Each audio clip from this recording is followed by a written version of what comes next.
survey where men and women were asked if they got 80% of everything they want in their ideal mate, would they be happy with that? Women said, no, that's settling. And men said, 80%, I'd be thrilled, that's a catch. We're too picky about the things that don't matter at all for long-term romantic happiness, but we're not picky enough about the things that actually do matter. Men and women were asked what would be a deal breaker for going on a second date, and men named 3 things. They said she has to be cute enough, she has to be warm and kind, and she has to be interesting to talk to. Reasonable, right? The women came back with 300 things that would rule out a guy for a second date. And we're talking about like another 2 hours and maybe a free dinner. And there were things like he wore a brown belt with black shoes. Or we were having a really good time and I thought he was cute and he was interesting, but then he did this Austin Powers impression and I just can't get that out of my mind and I can't go out with him again. Maybe he was just nervous. The guys who are bad first daters might be great life partners. You don't know. If you got somebody good, you better hold on to them. Because it's bad out here. And when I say bad, it's real bad. It seems like everybody using each other. It seems like the men just horny. The women just want money. It seems like don't nobody got any. Better find somebody you could live with. Find somebody you could build with. Because this ain't something you want to deal with. You might think you're missing out on something. You might think you could find better. But truth be told, you're better off learning how to be together. Or at least find somebody that's aligned properly so that y'all could weather whatever together. Because being single ain't no better. Promise you. I'm healing with you. And don't give up on love because it is love out there. You just got to get through the motions. It's kind of like God is knocking everybody out of your island, and then there's going to be that one person left for you. You just got to hang in there and get through the healing journey. There are no examples of harsh, godly women in the Bible. None. Even Jael, the woman who drove a tent peg through the enemy's head, didn't lead with violence. She gave him warm milk, covered him with a blanket. Her softness disarmed him. Her femininity is what drew him in first. For me, this is the blueprint. A meek and quiet spirit, which is in the sight of God, a great price. Meek doesn't mean weak. It means strength under control. And quiet does not mean silent. It means peace and tranquility from within. And yes, to become this woman comes at a price. But if it's valuable to him, the cost will never, and I mean never, outweigh the reward. Every day, we get to choose. Will I be the woman who is harsh, brash, and easily offended? Or the woman who is trusted, spiritually mature, and clothed in quiet strength? One makes noise, but the other, she carries weight. Welcome back, welcome back, welcome back. It is a new day. We thank the good Lord it's a new day. Thank God it is a new day. So good to see you again. Thanks for stopping by again. If this, all these spoken words by this ladies, if this ain't the truth, I am not sure what is. So just a quick 2 cents in. Feel free to drop yours as well, because it's important. We'd like to hear from you. What's your perspective? First lady,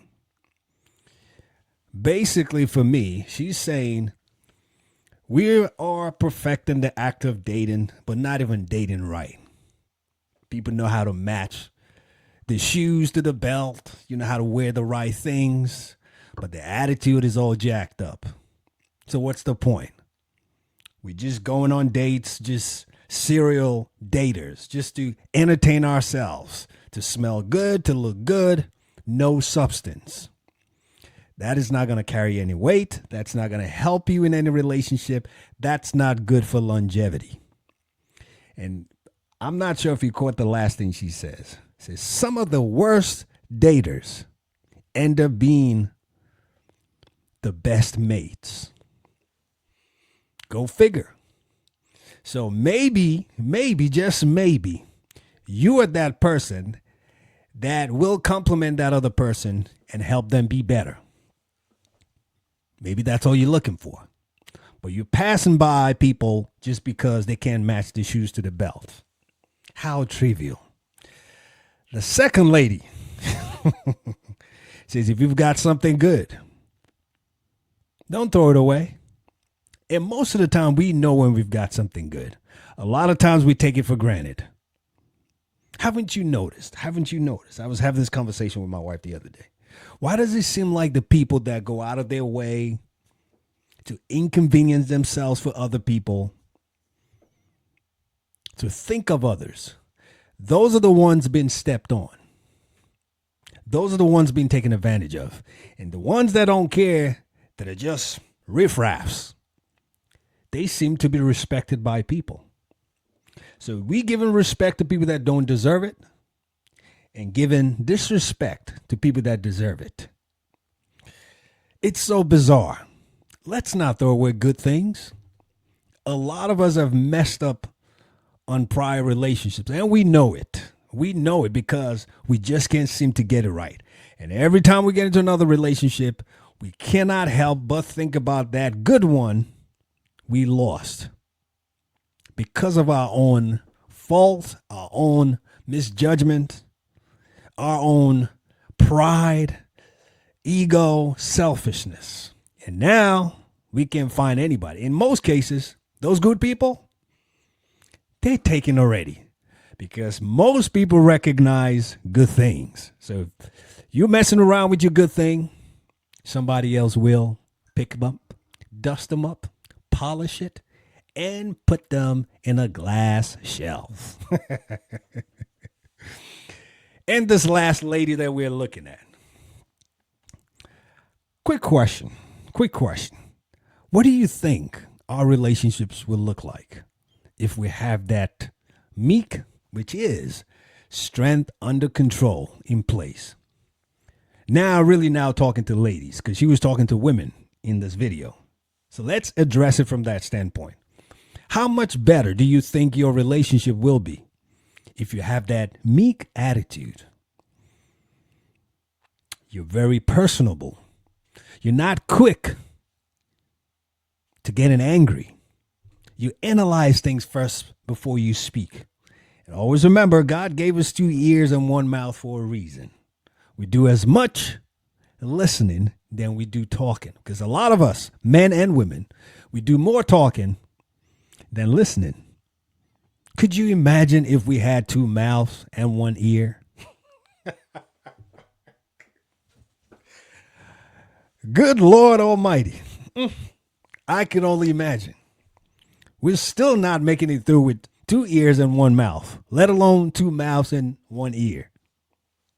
How much better do you think our relationships will be? Especially women. The peace, the tranquility around you. You're so loving. And I tell you a quick secret. Any man that has that kind of woman, there can be no other finer woman than that woman to you. That man will go the extra mile for anything for that woman. Because there's no other thing worth anything more to a man than his peace. You are his peace. You've got him. He's right there to stay. I know some of you will be like, yeah, some men will just do what some men will do. We're not putting that on every man. Those are a select few. We're talking about the real serious ones, the real focused-minded man. It doesn't mean men don't get tempted. We don't get tempted. But the fact that when you think about the woman, the blessing you have, and the kind of woman you have, your peace, everything else is not worth it. You are not going to let go of that peace you found, that you know it's not out there, because of a momentary waste of time, pleasure that wouldn't last. You'll do anything to ensure you have that with you. So ladies, be his peace. Be meek. It doesn't mean you don't speak. It's just strength under control. That weakens a man. That makes a man think properly, behave properly, and want to do anything and everything to please you. Because we know as men, that is not, for the most part, what's out there. What we hear is, I'm independent. I don't need no man. No man can tell me anything. So this is like gold when you find a woman that brings you peace. Please drop your comments in the comment section below. Let us know if these ladies were telling the truth. I say yes, 100%. And if this ain't the truth, I don't know what is. I'll be coming back again soon enough. Please like, comment, share, and subscribe. Thank you for subscribing. Thank you for liking. And thank you for putting down your comments. That is so important. Until next time,